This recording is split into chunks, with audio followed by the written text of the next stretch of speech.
लग्नानंतर होईलच प्रेम या मालिकेच्या आजच्या भागात इथे आपण पाहत असतो की आता जीवा नंदिनीला म्हणत असतो, लोक बायकोला उचलून देवळाच्या पायऱ्या चढतात, पण आज मी तुला उचलून आपल्या बेडरूमपर्यंतच्या पायऱ्या चढणार आहे असं म्हणून तिला उचलून घेत असतो आणि स्वतःच्या इथे बेडरूममध्ये आलेला असतो. आता बेडरूममध्ये आल्याबरोबर म्हणत असतो, सो जीवा नंदिनी या युनिव्हर्समध्ये तुमचं स्वागत आहे नंदिनी जीवा देशमुख असं म्हणून खरं तर तिला जवळ ओढत असतो आणि म्हणत असतो, तुलाच त्याच दिवशी खोलीत यायचं होतं ना, जेव्हा चादर आणि उशी तू मागायला आली होती. ते नंदिनी म्हणत असते, हो पण असं अजिबात नाही, तुम्ही स्वतःहून मला आत घेऊन यावं अशी माझी इच्छा होती.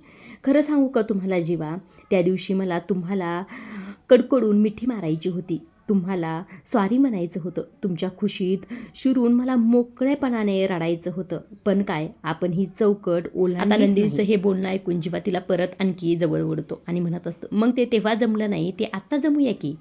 नंदिनी तुला खरं सांगू, यापुढे आपल्यात अंतर आणणारी प्रत्येक चौकट ओलांडायची आणि ओलांडताना क्षणभर देखील विचार करायचा असं जीवानी म्हटल्याबरोबर नंदिनी खरं तर त्याला आणखी जवळ ओढते. त्याचा चेहरा हातात घेऊन म्हणत असते, नाही मी अजिबात करणार नाही, जे माझं आहे ते मला मिळालेलं आहे आणि ते मला कायम धरून ठेवायचं आहे. माझ्यावर जीव ओळून टाकणाऱ्या जीवावर मला पण जीव वळवून टाकायचं आहे असं नंदिनी ते म्हणत असते. तेव्हा जीवा आणि मला सुद्धा आयुष्यभरासाठी तुझ्या मिठीत राहायचं आहे असं म्हणून खरं तर जीवा आणि नंदिनी घट्ट अशी ते मिठी मारत असतात. आता इथे जीवा म्हणत असते, नंदिनी तुला एक सांगू का मी. तेव्हा नंदिनी लगेच म्हणते, मी सांगू का, मी ओळखते तुमच्या मनातलं. तेव्हा जीवा म्हणतो, सांग की. तेव्हा इथे नंदिनी म्हणते, त्या दिवशी राहून गेलेलं आपलं किस. हे जीवाने ऐकल्याबरोबर जीवा म्हणतोस, आई शपथ, तुला कसं कळलं हे सर्व काही. आता हे दोघे खरं तर किस करणारच असतात. तितक्यातच इथं येतात ते म्हणजे काव्या आणि आता लगेच काव्या पार्थला म्हणतात, अहो डोळे बंद करा, डोळे बंद करा असं म्हणून स्वतःच्या डोळ्यावर इथे हात ठेवलेला असतो आणि पार्थ म्हणतो, मी काही बघितलेलं नसतं. अरे काय तुम्ही कसं काय इथे असं म्हणून आता नंदिनी खरं इथे फार लाजलेली असते, ती बाजूलाच जाते. आता इथे काव्या म्हणत असते, काय देशमुख, इतक्या गोड कपलचा रोमॅन्टिक टाईम होता आणि तुम्ही मात्र त्यांना डिस्टर्ब केलं. आता लगेच पार्थ म्हणतो, एक मिनिट, काय म्हणताय काव्या तुम्ही, हे मी डिस्टर्ब केलं त्यांना. बॅग आणायची घाई कुणाला होती इथे, तुम्हालाच होती ना. अहो काव्या काय केलं तुम्ही, त्यांचा क्यूट मुवमेंट तुमच्यामुळे ब्रेक झाला का नाही पहा बरं आता. तेव्हा नंदिनी खरं इथे लाजत असते, ती चेहऱ्यावरच हात ठेवून म्हणते की नाही हो असं काही नाही.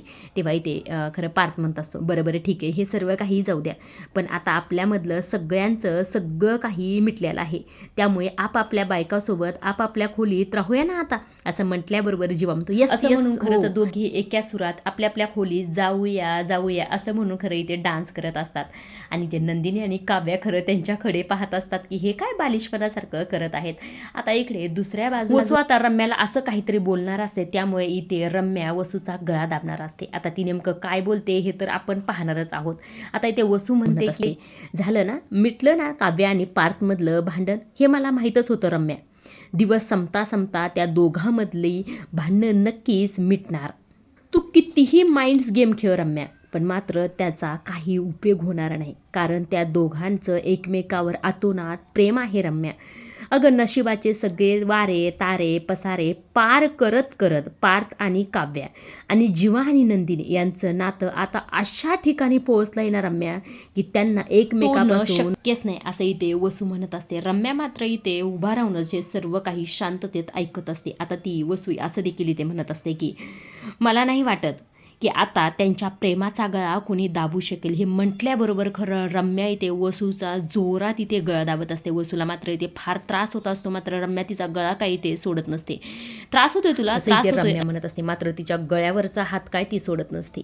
आता इकडे दुसऱ्या पार्थ आता काव्याला म्हणत असते, काव्या काव्या ऐका ना तुम्ही, अहो आता छान असे जीवानंदिनी आपल्या जगात जात आहेत, तर आपण ही काव्यार्थच्या जगात जायचं का असं इथे पार्थ म्हणत असतो. काव्या मुद्दामच नाटकं करून नंदिनीला जवळ घेते आणि म्हणत असते, ताई ताई ऐक ना, मला ना बाई नाहीच राहवत तुझ्याशिवाय. आता नंदिनी पण म्हणत असते, हो ना गं मला पण. आता लगेच काव्या म्हणते, मला ना तुझ्यासोबतच राहायचं आहे बघ.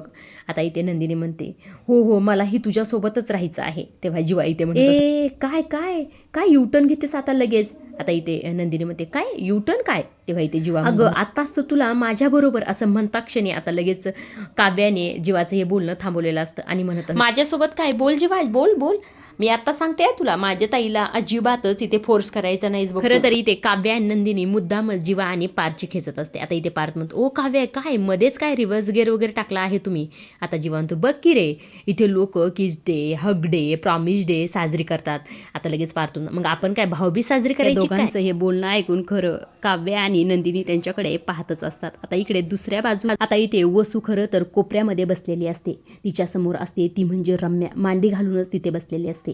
आणि वसूला मात्र इथे गळा आवळल्यामुळे खूप ठसका लागलेला असतो आणि ठसका लागल्यामुळे आता इथे रम्या तिथे टेबलवर असणारा पाण्याचा ग्लास तिला देते आणि म्हणत असते की हे घे पाणी, तुला ठसका लागलाय ना घे आणि पे पाणी. खरं तर वसू रम्याच्या भीतीने इथे गटागटाच पाणी पित असते. रम्या इकडे वसूच्या डोक्यावरून हात फिरवत असते. खरं तर ही रम्या इथे सायको वगैरे झालेली आहे असं वाटत आहे आणि याची जिम्मेदार खरं इथे वसू देखील तेवढीच असते.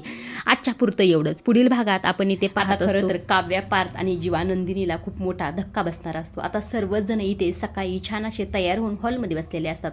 आता काव्या पारची इथे वकील आलेले असते. तेव्हा इथे काव्या विचारत असते की तुम्ही इथे कसं काय आला आहात. आता इथे वकील म्हणत असते असं काय म्हणताय, बघता बघता 6 महिने पूर्ण झाले, मग तुमचं काय ठरलं असं विचारल्याबरोबर खरं तर हे काव्या, नंदिनी, जीवा आणि पार्थ सगळे एका सुरात म्हणत असतात आम्हाला डिवोर्स नको. हे ऐकल्याबरोबर खरं माननी इथे म्हणत असते नाही नाही नाही तुम्ही आता डिवोर्स मागे घ्यायचा नाही, डिवोर्स आता तुम्ही घ्यायचा. आता हे माननीचं बोलणं ऐकून खरं घाबरतच आता इथे पार्थ म्हणत असतो आम्हाला पण हे लग्न हवंय. आता यांचं सगळ्यांचं इथे बोलणं सुरू असतं. तितक्यातच इथे मागणं आलेले असतात ते म्हणजे धनंजय. आता धनंजय म्हणत असतात की थांबा पण आम्हाला हे लग्न नकोय, मुळात तुम्ही जबरदस्तीच्या या लग्नातून मुक्त व्हावं, आता हेच आम्हाला हवं आहे असं इथे धनंजय म्हणत असतात. मात्र इथे काव्या, पार्थ आणि जीवा नंदिनी फार घाबरलेले असतात ह्या सर्वांचं इथे बोलणं ऐकून. नेमकं उद्या काय होतं हे पाहण्यासारखंच आहे, त्यामुळे पुढील भाग पाहायला खरं अजिबातच विसरू नका. आजच्या पुरतं एवढंच आणि अशा डेली मालिकेच्या अपडेट जर तुम्हाला जाणून घ्यायला आवडत असेल तर आपल्या चॅनलला जरूर सबस्क्राईब करा आणि पाहत राहा लग्नानंतर होईलच प्रेम. धन्यवाद.